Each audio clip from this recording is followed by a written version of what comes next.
Don't blink, it's your blink. Welcome to part one of our part two series of favorite game. So recently I did a mukbang of my favorite game and which one I like the most. Now we're gonna do the top three things. In part one, we're gonna be checking out the part three games that I like playing, that I love playing. Why? It's such a simple thing. It's such a simple thing in the sense of I have favorite games, but those favorite games have to have a good narrative, and they have to be fun. And then I was thinking, what about which game that I prefer playing, which game that I like playing, which game that I like reading. So in the first part, we'll go for playing, because of course we're gamers, and playing is more so about having fun. Guys, you are missing out on a beautiful sunset. It is gorgeous. Don't worry, we're filming it, so you're still gonna get it. I'm gonna put it like that. Actually, yeah. So, in the first part, let's fucking go. So, I think gameplay wise, I think I'm gonna go with a game like, it's hard. I was planning to do this video, but I didn't plan on what I was gonna say. So, I think I'm a fan of RPG, so let's start with RPG. I think a simple game like Pokemon Go or Pokemon Yellow or Pokemon Silver, the old school Pokemon, because at the same time, Pokemon is an RPG. At the same time, there's type advantage. There's some strategy involved. Yes, the game is not that hard, but there's challenges. Some Nuzlocke, some maximum level 30, some maximum level 10, right?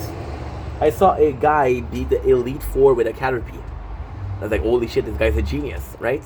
So those games are going to be super fun, and it's always a replayability. So you have a team of 6, and for example, in Pokemon Silver, you have 250 Pokemon. So you do the 250 Pokemon divided by 6, that's how much? That's 6.5 is 300, 6.3 is 180. So yeah, so let's say 350, 3.50. So you have a 35 possibility of different Pokemon team in a game, which is fucking phenomenal. Does that make sense? No, that this makes sense. Holy shit! Wow. I don't know how I got there, but I got there. So the fact that you can play as all of those Pokemon, but the fact that again, such a big game. So the nicest thing about Pokemon in my mind is you can really go in depth and talk to every single character, do some side quests, or you can just run through the game and do a speed run. And both of the cases are super fun, and they're both super fun, and that's something that I really, really, really enjoyed. And my number 2, I'm gonna do 4 instead of 2 because 2 does feel. You know what? We're gonna do 5. Fuck it.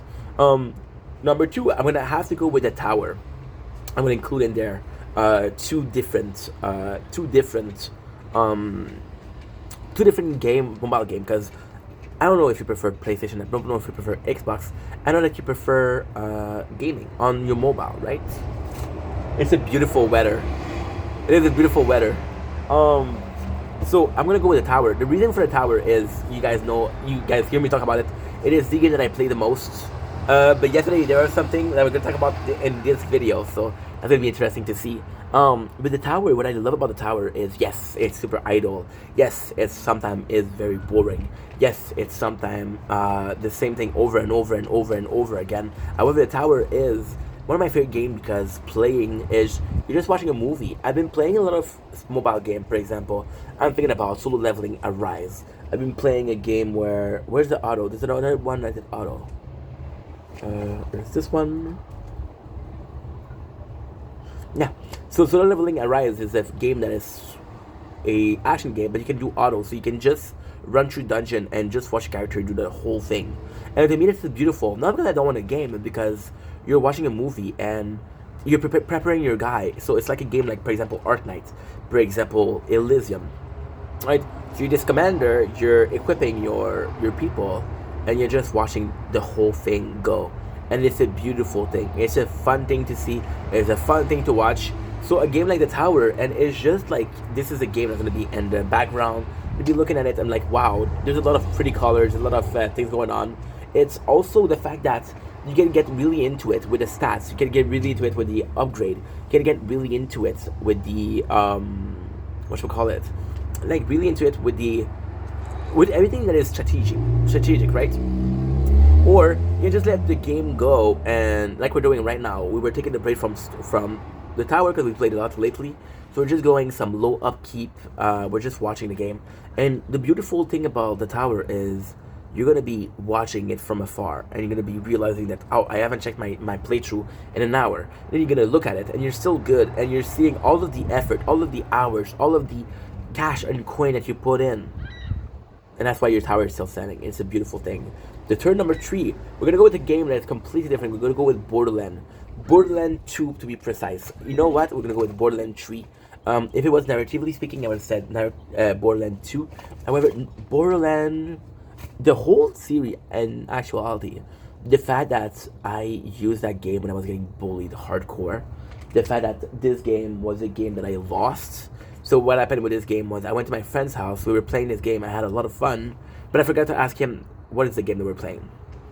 So then what ended up happening is I didn't think about it, and I didn't think about it, I didn't think about it. Then I bought it out of the blue. I was looking for a cheap game, and I bought the SM Collection, which is 2 games and 4 DLC at least each. More than that, I don't know, but it was $29 that I remember, right? So that was super fun, and it's just fun because you're going in and shooting everybody. It's not like, okay, well, I need to strategize. It's just like, okay, well, I have these guys, and I need to get through the thing. I need to get through them. So we're just gonna do it. And with Borderland, I think it's like the tower. It's like, okay, well, I'm strong enough to not have to worry about anything. What do I need to do strategy? Do I need to cover myself? Do I need to get a better shield? Do I need to get a certain weapon element? It's just fun. And story-wise also, because it's funny, but it's more so about the gameplay than anything else. Now we're gonna continue on number 3. I'm gonna have to go with Final. Okay, I was gonna go Final Fantasy, but Final Fantasy is more for the story. I'm gonna go with Kingdom Hearts 2. Kingdom Hearts 2 was just such a beautiful game. Now, narratively speaking, the Kingdom Hearts series is great, but it's a bit too complex. It's a bit too convoluted. There's a lot of things that are thrown at you, and you're like, okay, yeah, I don't know what to do, right? So that's one of my favorite games. But the reason why the second one is one of my favorite is actually super simple. The second one is my favorite because it just feels more fluid. I was playing a lot of RPG. And I was introduced by my babysitter. I was young as fuck. And she introduced me to the Kingdom Hearts, and it was an RPG that was fun to play, but also felt like an action game. And I remember playing Kingdom Hearts on the PS2 and saying, wow, this is so much fun. Now the second one, they had the quick action, which rendered the thing fluid. The second game is longer, the story is good, but there's also a lot of optional bosses that are really fun. There's a critical mode, which is super hard. There's a final boss, there's a secret final boss, which is Sephiroth, which is also super cool. It's just a great game to play overall. Number 4, we're gonna go with a game called Final Tactics. Now there is a special thing about this one. This one, it's not my favorite to play, but it ends up being in my top list to play. Now, there's a couple of reasons as to why. The very first reason is that when we went to the apartment, I had a shitty phone. I was broke, right? You know the story, you heard it 1,000 times. We were working very small shift, okay? For those very small shifts, I would go to the Walmart because I had to go to Walmart, and every single shift, I would buy a game. I would buy a movie. Now, I know what you're saying. Ink, you didn't have a lot of cash, you were broke, so why did you buy a movie? For me, movie were a great thing because there was a bin at $5. Now, I would watch the movie once in French, once in English. I would watch the movie with the commentaries, and I watch a movie in English. So that was 4 times the movie, around 4 times an hour and a half, and that cost me $5.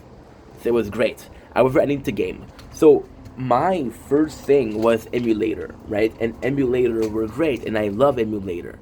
The problem that I had was I bought a really good phone, which was the Sony Xperia 5, and it was really good. It could run PSP game.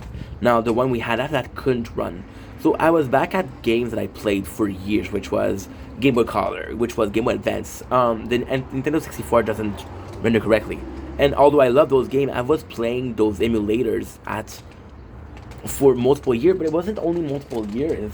You run the game, for example, Pokemon, I would run the game at 8 times the speed. So a 72 hours playthrough would take me 1 day.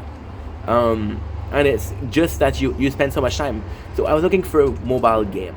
Now, I didn't have Wi-Fi, so my choice were really, really reduced. I always had this problem with mobile game because the problem with mobile game was they all felt like it was to kill time. They all felt like you're not really supposed to play this game. You're supposed to be bored and want to play this game. Like, ugh, I'm doing nothing, right? And so emulator were a best because I'm like, what am I gonna play mobile game, but not play that? And I thought about this game a lot, but Final Fantasy Z came in, and it was just a fun thing. Final Fantasy Z was my first rogue game. Final Fantasy is one of the most boring game in the universe. And it's actually super controversial. We're gonna do a complete video about that after, so please wait until that. But it's just boring because you're tapping the screen, you're opening up chests, you're getting some diamond, you're buying skin for your hero to get stronger, then you're all the way there. And when you're stopping, you have to rebirth. So by rebirthing, you'll go back to level 0, but you'll get some treasure, right? And that's basically the game. However, it was fun because I could watch a movie. It was fun because there was no narrative. I would use my phone, and the top a quarter of the screen was a movie or a video that I got on YouTube, and the 3/4 left were the game, and you would just tap and you didn't have to watch the screen. So when I talk about the tower, and the tower is evolution of that, I think about this a lot. Now when you look at it, it's a perfect game because of everything that they added. They added the weapon skin, who gives you a better stats. They added a party, more allies, which was fun. They added arena, which now I'm gonna get into why I can't get into the video. I know it's like I'm promoting this video, but you don't have to watch it. It's a boring game, so don't watch it. Okay, cool. But it was also the fact that they added so much. For example, you could get some part for the princess, and upgrading the princess will get you stronger. You could also get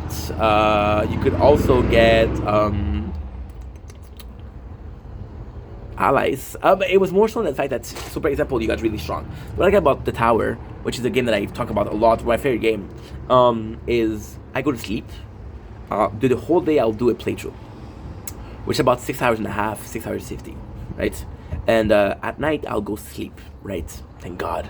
And when I go sleep, what will end up happening is, I'm gonna restart a playthrough. So when I'm there, I know, okay, well, I slept for this long, I know exactly where I am, right? So that's actually a really cool thing.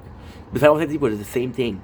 In Final Fantasy, you had a way, and it was the first time that I used strategy in a game. I was like, okay, well, if I upgrade this guy, I'm gonna take more hits, and if I upgrade my allies, I'm gonna be able to get everything that I need. And that was it. And that was a really cool thing. Now we still have one game left, and gameplay wise, number 5. What is number 5?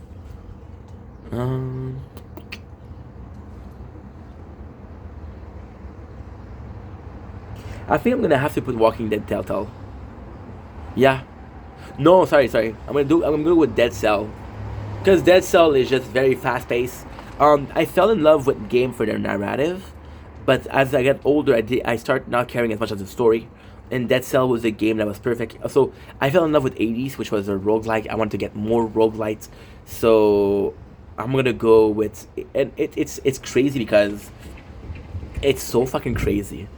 Because you can go in, start a game, it'll take you a couple minutes to load, you'll play a game of 20 minutes, and you're done. And that was a good, fun time. So this is my top 5 game. Dead Cell, not a lot to say. If you know the game, you know exactly what I'm talking about. If you don't know the game, then you should just try. I could tell you the system, but it's just a game that you go in, you have fun, you leave. And that was gaming is all about. This is my video of my top 5 videos for gameplay. See you for part 2.